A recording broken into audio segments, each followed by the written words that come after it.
Hello friends, welcome to our channel. పచ్చి కొబ్బరితో శనగపప్పు curry ఎలా ప్రిపేర్ చేసుకోవాలో చూద్దాము. ముందుగా ఒక బౌల్ తీసుకొని హాఫ్ కప్ పప్పు తీసుకున్నా నేను. 2 టైమ్స్ వాటర్తో వాష్ చేసుకోవాలి.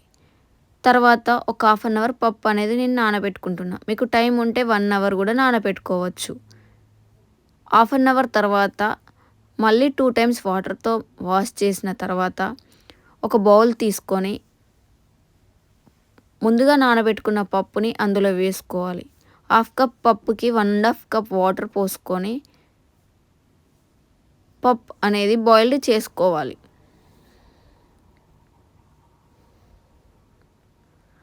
పప్పు బాయిల్డ్ అవుతుంటే ఇలా పైన నురగలాగా వస్తుంది, అది తీసేయాలి.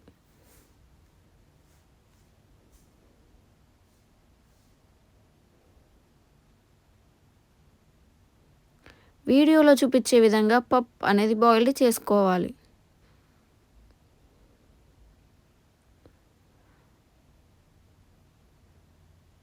నాకు పప్పు అనేది ఈ విధంగా ఉడికిపోయింది. తర్వాత స్టవ్ ఆఫ్ చేసేసి వాటర్ లేకుండా పప్పు అనేది సపరేట్ చేసుకోవాలి.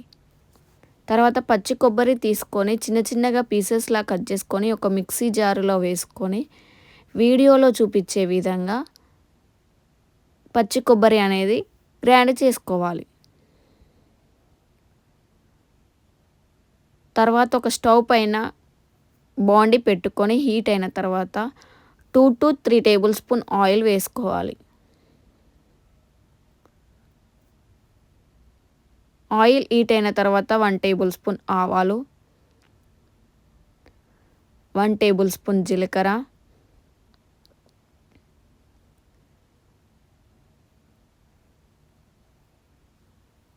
2-3 పచ్చిమిర్చి తీసుకొని స్లైసెస్ లాగా కట్ చేసుకొని వేసుకోవాలి.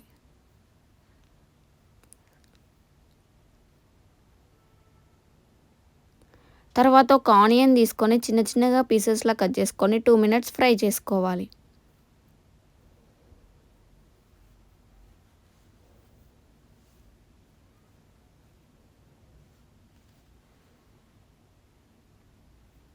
వన్ స్పూన్ పసుపు వేసుకొని 1 మినిట్ ఫ్రై చేసుకోవాలి. మనం ముందుగా తీసుకున్న పచ్చి కొబ్బరి గ్రైండ్ చేసుకున్నది అందులో వేసుకొని స్టవ్ అనేది లో ఫ్లేమ్లో పెట్టుకొని ఒక 5 మినిట్స్ మిక్స్ చేస్తూ ఉండాలి.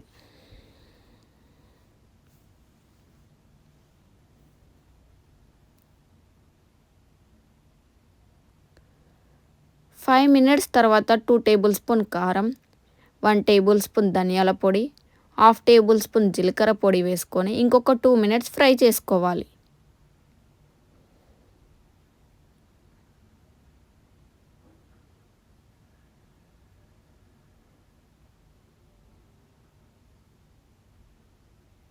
మనం ముందుగా ఉడకబెట్టుకున్న శనగపప్పును కూడా తీసుకొని అందులో వేసుకోవాలి. తగినంత సాల్ట్ వేసుకొని ఇంకొక 5 మినిట్స్ ఫ్రై చేసుకోవాలి. మిక్స్ చేసుకోవాలి.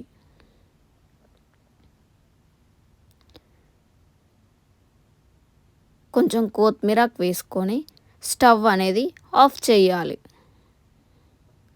Thank you friends. Please like, share, subscribe the